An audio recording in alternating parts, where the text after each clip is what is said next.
सबसे पहले नजर डालते हैं अब तक की बुलेटिन। जी बिल्कुल, डिप्टी कमिश्नर रिहाड़ी सैयद आसिफ हुसैन शाह का अचानक DHQ अस्पताल पहुंच गए और अस्पताल का तफसीली दौरा किया।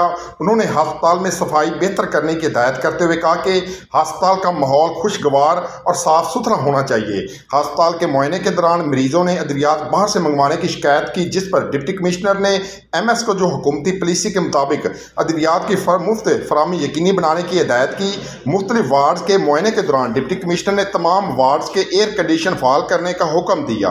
उन्होंने डायलिसिस सेंटर में इलेक्ट्रिक वाटर कूलर चालू करने और कूलर के इर्द गिर्द सफाई यकीनी बनाने का हुक्म दिया। डिप्टी कमिश्नर ने MS को अस्पताल के इंतजामी अमूर को बेहतर करने की हिदायत की और कहा कि हुकूमती तरजीहात के मुताबिक मरीजों को इलाज मुआवजा की बेहतर से बेहतर सहूलियत दें। डिप्टी कमिश्नर सैयद आसिफ हुसैन शाह ने अस्पताल के शोबा अमराज दिल, labour room, gynae ward, dialysis centre, emergency ward, dispensary, शोबा radiology, dengue ward, operation theatre, eye complex में सहूलियत का जायजा लिया और बेहतरी के लिए ज़रूरी हिदायत दी। उन्होंने हिदायत की कि हेल्थ इंश्योरेंस के तहत ज़्यादा से ज़्यादा मरीजों का इलाज किया जाए, क्योंकि हुकूमत स्टेट लाइफ इंश्योरेंस को इस ज़मन में अवामी मफाद के लिए अदायगी कर चुकी है।